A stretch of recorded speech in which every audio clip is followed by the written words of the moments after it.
преддверии Нового года у студентов-активистов Восточно-Сибирского института экономики и менеджмента и Якутского колледжа инновационных технологий состоялся праздничный вечер. Участники студенческого совета подготовили поздравительные выступления для сокурсников и администрации вуза. Ребята подводили итоги уходящего года, в котором студенты непрерывно продолжали учебную деятельность, участвовали в научных мероприятиях и конкурсах. Ректор вуза Людмила Николаевна Цой отметила, что с каждым годом растет количество студентов и качественный показатель обучения. Каждый год в нашем вузе проходят такие мероприятия, и каждый отличается по-своему. На этом мероприятии награждают студентов-активистов грамотами и подарками. За активное участие в жизни ВСИЭМ и ЕКИТ были награждены студенты-победители различных городских научных конкурсов, студенты-волонтеры, спортсмены, ну и, конечно, те, кто украшает мероприятия вуза своим талантом.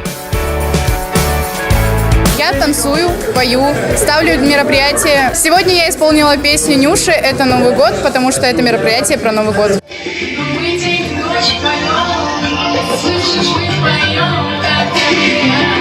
В этом году сессия у нас уже окончена, и мы готовимся к следующему году. Сейчас я желаю всем хорошо провести время на каникулах.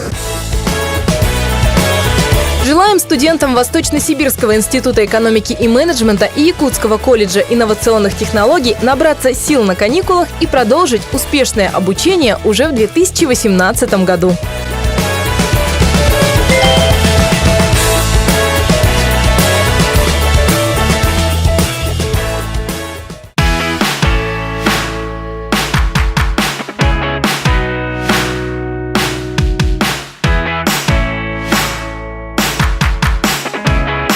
Оценка отлично. Выбери свой путь. Поступай во ВСИЭМ.